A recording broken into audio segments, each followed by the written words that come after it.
nice to have you here with us in Vienna. Good morning, it's great to be here. Thank you. Could you just introduce yourself, what you're doing and how it came that you are with Macallan right now? Of course. I've been working in the whiskey business for about 13 years now, and with the Macallan and with Edrington, our parent company, for 6 years now. I was based in New York City prior to that, but I now am based in Madrid, Spain, as our European brand ambassador for the Macallan and Edrington malts. Right.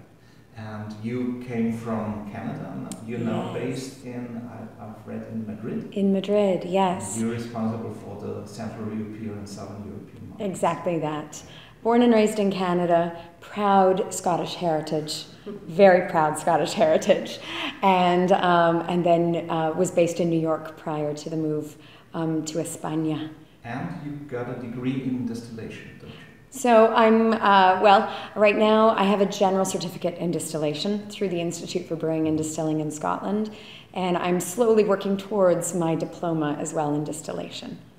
You're here in Vienna, in Austria, to introduce the new range of the Macallan. Yes. Which has changed a little bit from what we have had in the last few years. So we came from amber, gold, sienna, and so on. They are not existing anymore. Are they still produced? No, they are no longer being produced. That's correct. So really what we did at the Macallan was we looked at everything globally. And as you know, we have a new distillery that will be opening in early summertime, and very exciting news with that. But with all of these changes, with everything, we took a look at the Macallan and how it was running globally. And we saw that all of our Macallan lovers, all of our enthusiasts, were very happy. They loved the Macallan. They love all of the different types and styles, but we did notice that they said, there's so many different expressions in so many different parts of the world. It's a little bit confusing. Where do we go from here? And with the Macallan, of course, we always want to talk about our exceptional oak casks. It's something that I'm sure you've heard mentioned before. We talk always about our casks, specifically our sherry seasoned casks from Jerez, Spain, but really how our casks influence the aromas, the flavors, as well as the natural colors of the Macallan. And we wanted to make it clear to tell that story in how it plays through maturation with our beautiful new make spirit. And so looking at that across the world, we wanted to be able to introduce what we have here, the Macallan Trilogy. Our 3 12s, each one unique, each one its own distinctive personality, really giving anyone who's a whiskey drinker, anyone who's interested in getting into whiskey, whether you're new to it or whether you've been enjoying it for a good amount of time, to find their whiskey that suits their personality, their moment, that occasion, who you're sharing it with, but really looking at that through the different oak types, through those exceptional oak casks in the production process. So would you like me to walk you through it a little bit? Yeah. There are some that you might be familiar with already. You may or may not. But really this is very new to Austria as well as Germany, and we're very excited about this. Here we have the Macallan 12-year-old sherry oak. Now, the Macallan 12-year-old sherry oak cask is made from 100% sherry seasoned casks. It's a combination of European and American oak, but the European oak is what really takes full front and center stage. So I mentioned that we talked about oak a little bit. Let me pause before we go through these and talk a little bit about the importance of wood, the importance of casks, and why we talk about this in the whiskey business all the time. At the Macallan, we don't only have a master distiller, Nick Savage, we also have a master of wood, Stuart Mcpherson. Stuart is an incredible Scotsman, a very interesting gentleman who's been in the business for almost 40 years now. He started off as a cooper by trade and now is truly a wood management expert. Now Stuart, I like to say that Stuart has the best tan out of any Scotsman that I know. There's a reason for that, because he splits his time between Glasgow as well as southern Spain, Jerez, where he oversees the production of our casks, working with our cooperage partners as well as our sherry bodega partners in the development of our casks following them every single step of the way. It's quite incredible. He truly is an expert in his field, and we're very, very lucky to have him. Now, we're very meticulous with this. We like to say that we oversee it all the way from acorn to bottling. Why? Well, the vast majority of Scotch whiskey producers are using ex-bourbon barrels, as you might know.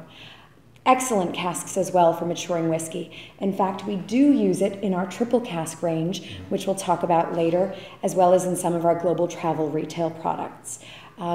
Also giving us different elements. But in the Macallan, what we're known for are these sherry seasoned casks as well. Now, with these casks, we look at two different types of oak: American oak, Quercus alba, and European oak, Quercus robur, sometimes a little bit of Quercus petraea. Quercus alba, basically American oak, grows in the Ozarks, grows in Kentucky, in Ohio, Missouri, and the way that it grows, though, it grows very straight and narrow up to the sunshine. It takes about 70 years to grow one of these trees, which is very quick. It doesn't sound very fast, but for an oak tree, it's very, very quick. Because of the way that it grows, very straight and narrow, it has a much tighter grain. It is not very porous. It's less porous, and so it gives lighter styled colors naturally. It gives more pale straw yellows through to light amber colors. Now, at the Macallan, we don't use any caramel coloring. We don't use any additives, any of that E150, that E150A that us whiskey nerds like to talk about. At the Macallan, everything that you see color-wise is also 100% natural. So that gives us lighter colors. It also tends to give us different flavors, usually heavier on the vanillas or the caramels, as well as fresh fruits, apples, pears, lemons, orange, citrus, sometimes even tropical fruits like mangoes, papayas, pineapples. Every single cask is unique. I say that casks are like snowflakes. No two are alike. Each one has its own distinct personality, but you will find that you get certain flavors and aromas, typically from certain oak varietals. Now, with that, then we've got those American oak casks. Now, again, those casks are different, but also it depends upon maturation, how that cask is performing, and in the end, what the whiskey maker wants as well. All the way across in Europe, in northern Spain, Galicia, Cantabria, Asturias, all the way into the Pyrenees in southern France. This is where we source typically Quercus robur, perhaps a little Quercus petraea as well, this European oak. Now, European oak is distinctively different from the American oak. That Quercus robur, it has a different journey to take, basically. If you've been to northern Spain, you know that we have some beautiful mountains there. I don't think that we can quite compare them to the Alps over here. However, we do have some wonderful skiing there in the wintertime. And those trees, though, because of those mountains, take a very different journey. They have to twist and turn their way to get all the way up to the sunshine. They have to work a lot harder. I like to say they have to do tree flamenco to get up there. But really, because of this journey, because of this path of these trees, they take about 100 to 120 years to grow, much longer. And because of that twisting and turning, that grain is much wider. It's much more porous, so it's much more giving of deeper, richer, darker natural colors, typically more of those dark ambers into deep, rich mahoganies. Also, that oak usually has about 5 times more tannins, much more tannic. Gives more different flavors, typically dried fruits. Those could be raisins, apricots, sultanas, figs, dates, baking spices like cinnamons, nutmegs, cloves, oranges, but more of a dried orange. I think of like an orange marmalade, those fruits that are going to be like fruit compotes. Quite different. And instead of those vanillas and caramels that you get from American oak, more dark chocolates, cocos. So 2 very different types of oak that are producing a wide range for our whiskey makers to work with. Do you follow me so far? Oh, sure. Perfect. Okay. So from there, that journey of our casks, those trees are felled in America and in northern Spain, up in northern Spain along to the Pyrenees, and they're left to dry on location for about a year. Then, this is to reduce that moisture content, then they're brought all the way down to southern Spain and left to dry there out naturally in the sunshine in staves for another year. So a two-year drying process. They're handcrafted into casks by our cooperage partners there to our specifications. We're looking at hogsheads, puncheons, and butts, so from 250 liters through to 500 liters. They're gently toasted. That temperature, that time, everything plays into the flavors, giving us these beautiful toasted oak notes, these candy floss notes. Then basically, from there, after they've been toasted, we lend them out to those sherry bodega partners. They fill them with dry Oloroso sherry at 18% ABV. So it's only Oloroso sherry? Only Oloroso sherry. For us, we find that that works best with the Macallan, with our new make spirit in the production of our whiskey. So 18% ABV, left to then season for another 18 to 24 months. We give the sherry back to the sherry producers and they do what they want with it. From there we take those casks in their entirety all the way up to Speyside to be filled with our rich new make spirit. That's a very long journey. That takes about 5 to 6 years just to make one single cask, and we're overseeing it every step of the way, and we haven't even started our maturation yet. So from there, I know that was a long journey. From there, so there, here with these, with the sherry oak specifically, again 100% sherry seasoned. Predominantly European oak is being used here though. That's what takes front and center stage, giving it that gorgeous dark mahogany color. Beautiful. But also, typically, now on my palate, more dried fruits, a little bit of ginger spice in there. I always get these sort of this beautiful ginger snap quality to it. You may get a hint of wood smoke on it, as well as those delicate baking spices. You may get a little bit of cinnamon, a little bit of nutmeg on there. Very rich, very viscous. This is, for me, my perfect digestif. So then I'm actually going to jump across over to here, to my aperitif, where I like to start the evening. So here we have our second whiskey, is the Macallan 12-year-old triple cask. This one here is the lightest of the three, using 3 different types of oak.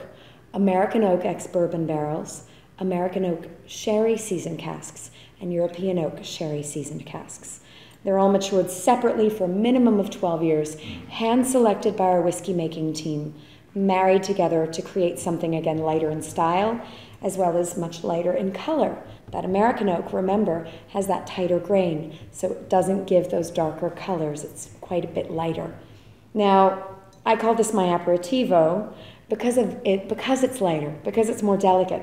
Perfect way to start an evening. So for me, on the palate, with this one, it is more delicate, light, fresh fruits. I get a beautiful lemon zest on this, almost like a green lemon. Very, very fresh and zesty. Delicate cinnamons, so that European oak still plays in the background there. But beautiful vanillas, but quite light and fresh. Even a little bit of floral quality to it as well. I always say that this, for me, is Scotland in the springtime, on a beautiful spring day when the sun is out shining, which is not every day. You know that can change within a few hours, but for those wonderful moments for me when I go down by the River Spey and I'm out enjoying the sunshine, this is where I go. Perfect way to start the night. It's also, whether, everyone likes to drink their whiskey differently, whether it be neat, whether it be on the rocks, splash of water, perhaps even in a cocktail. This, for me, is a whiskey highball. I love a classic whiskey highball, just using soda water with a little lemon twist, because it just lifts all of the beautiful aromas and flavors in that whiskey there to just keep it nice, light, and refreshing. And being from Madrid, I need something light and refreshing in the summertime, so it's a perfect aperitif. I even like to do it sometimes with champagne, with bubbles, to make a beautiful whiskey champagne cocktail. I think it's just the best of both worlds of having both bubbles and the Macallan. So very playful. Now, in the center here, we have our newest of the Macallan range. And what I think is very, very exciting here, our Macallan 12-year-old double cask. Now, here, double cask, again, 100% sherry seasoned, 2 different types of oak being used here. American oak sherry seasoned casks and European oak sherry seasoned casks. But it's the American oak here that really takes front and center stage, while the European oak delicately plays in the background. So very, very rich, viscous, creamy, bold vanillas, butterscotches, toffees, dulce de leches, as well as you get those delicate baking spices though, those cinnamons and those nutmegs, but this orange zest as well, this really bold and bright orange zest. I like to think of it, this always reminds me of shortbread. Have you had Scottish shortbread? Yeah. Maybe I always think of it because in Canada it's something that we bake for the holidays, but I love, in Scotland I eat it all the time. It's terrible, it's so delicious. So this always makes me think of fresh shortbread when it's come out of the oven and it's still warm, and then you put this beautiful layer of caramel or English toffee on top of it. Just kind of melts. And then you grate this fresh orange zest on top, sprinkled with a little bit of cinnamon, and it's just this gorgeous, playful. He's like, that's too much. It's so good. I'm making myself hungry. So with that, yeah, double cask. What I find there, aperitif, digestif. This is my enitif. Okay. So just to make it sure for me, both the sherry oak cask and the double cask use the same type of cask, but in a different ratio. Exactly. Yes. So the first one is more the European oak, the second one is more the European oak fully dominates here on the sherry oak. And on the double cask, it's definitely the American oak that shines forward. So you see, again, it comes down to cask selection with our whiskey making team, working through and identifying. Because in the end, every single cask has its own unique personality. And it comes down to those amazing noses in picking something up and saying, this gives me the vanilla I need, this gives me the dried fruits that I need, this gives me the spice that I need, so that they find that balance to be able to produce quality as well as consistency batch after batch. So that ratio will always change, but it's definitely those characteristics are what dominate in each one. Nicola, thank you so much for explaining the range to us. It's a pleasure to have you here, and it's a pleasure to taste them with you afterwards now. It's my pleasure as well. Thank you so much for being here today. It was a pleasure. Thank you. Cheers.